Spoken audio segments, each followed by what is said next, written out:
1 करोड़ का इनामी था। जनरल सेक्रेटरी मतलब नक्सल ग्रुप में, ऑर्गेनाइजेशन में सबसे बड़ा जो पद होता है वो जनरल सेक्रेटरी का होता है। और ये जनरल सेक्रेटरी बसव राजू करके वो था, तो वो आज मारा गया है। 1 करोड़ का इनामी था वो। 27 नक्सली कुल मिलाकर मारे गए हैं और ये बहुत बड़ी उपलब्धि है।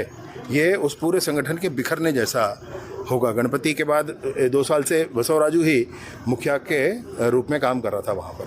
विशेष टीम डीआरजी द्वारा अबूझमाड़ के क्षेत्र में जो पिछले 3-4 दिनों से जो ऑपरेशन चलाया गया, उसमें बहुत बड़ी सफलता के रूप में 27 माओवादियों को निष्क्रिय किया गया और माओवाद के जो शीर्षतम नेतृत्व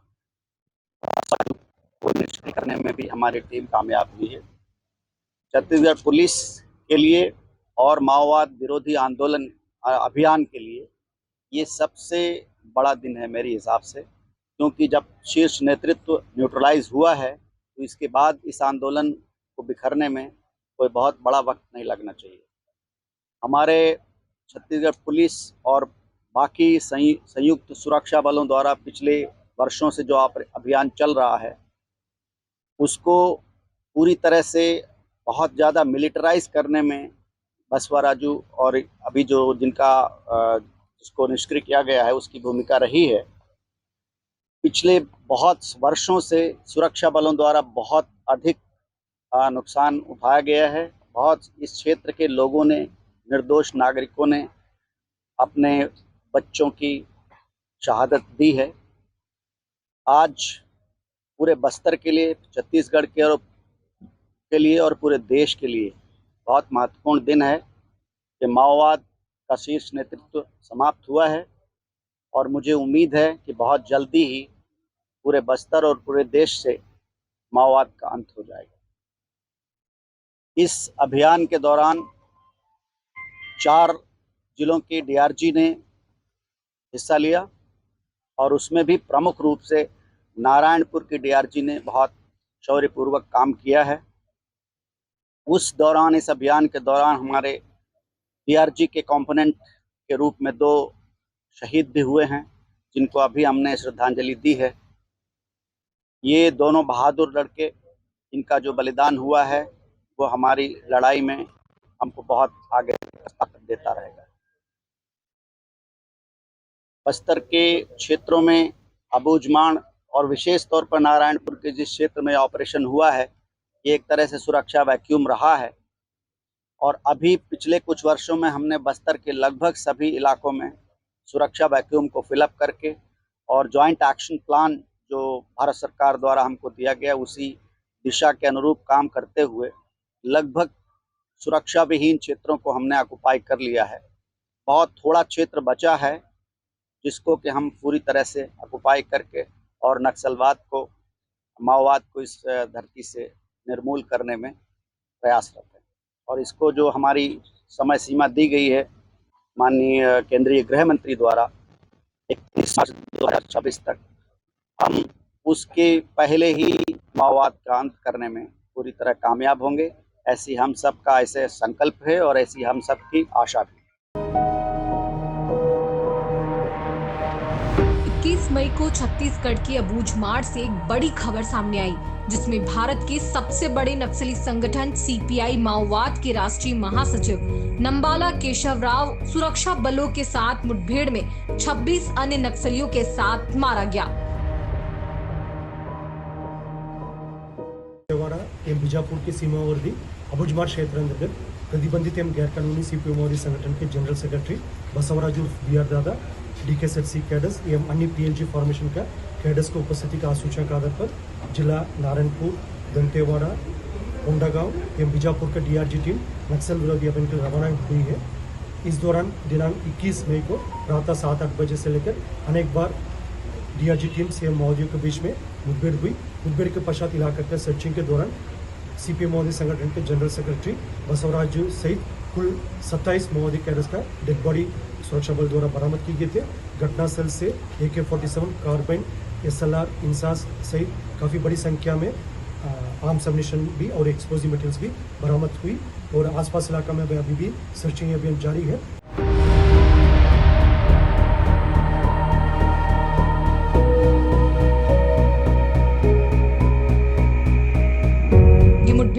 नक्सलवाद के खिलाफ भारत की अब तक की सबसे बड़ी कार्रवाइयों में से एक है। नंबाला केशवराव उर्फ बसवा राजू का जन्म आंध्र प्रदेश के श्रीकाकुलम में हुआ था।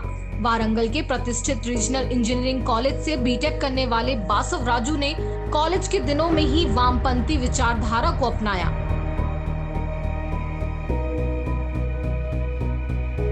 1980 में एबीवीपी के साथ एक गुटी टकराव के बाद बासव की पहली और आखिरी गिरफ्तारी हुई। इसके बाद वो अंडरग्राउंड हो गया और धीरे धीरे माओवादियों के सबसे प्रभावशाली नेताओं में से एक बन गया। उपनाम गगन्ना से मशहूर बासव राजू को विस्फोटकों का विशेषज्ञ माना जाता था। कुछ रिपोर्ट के आधार पर यह कहा गया कि उसने श्रीलंका के LTTE से गोरिल्ला युद्ध की ट्रेनिंग हासिल की थी। हालांकि माओवादी संगठन ने हमेशा इस बात का खंडन किया। बासव राजू ने सीपीआई माओवाद की सेंट्रल मिलिट्री कमीशन का नेतृत्व किया और साल 2018 में पूर्व महासचिव मुप्पल्ला लक्ष्मण राव उर्फ गणपति की बीमारी के बाद उसके सिफारिश पर संगठन का राष्ट्रीय महासचिव नियुक्त किया गया। इसके बाद बासव के नेतृत्व में माओवादी गतिविधियां और भी संगठित और आक्रामक हो गई। पिछले 1.5 दशक में बासव राजू ने छत्तीसगढ़, उड़ीसा, आंध्र प्रदेश, तेलंगाना और महाराष्ट्र में हुए कई घातक नक्सली हमले की साजिश रची। इन हमलों में सैकड़ों सुरक्षा बलों के जवान शहीद हुए।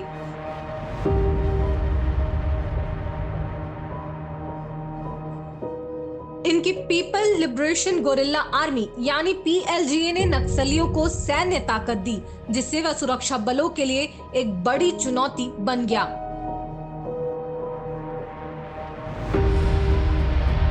राष्ट्रीय जांच एजेंसी की मोस्ट वांटेड लिस्ट में उसका नाम हमेशा टॉप पर रहा। लेकिन अबूझमाड़ में सुरक्षा बलों ने एक सटीक और हाई प्रोफाइल ऑपरेशन में बासव राजू को उसके साथियों के साथ मार गिराया। बासव राजू सैन्य रणनीतिकार तो था ही, बल्कि वैचारिक रूप से भी काफी मजबूत माना जाता था। बासव की मौत से नक्सलवाद को गहरा चोट पहुंचा है। सुरक्षा विशेषज्ञों का मानना है कि बासव राजू की मौत नक्सलवाद के खिलाफ भारत की अब तक की सबसे बड़ी सफलता है। लेकिन एक सवाल यह उठ रहा है कि क्या ये माओवादी आंदोलन का अंत है या फिर एक नई चुनौती की शुरुआत? आपको क्या लगता है? क्या नक्सलवाद अब अपने अंतिम पड़ाव पर है? अपने विचार हमें कमेंट सेक्शन में बताइए। ऐसे ही और वीडियो के लिए द लेंस को लाइक, शेयर और सब्सक्राइब करना ना भूलें।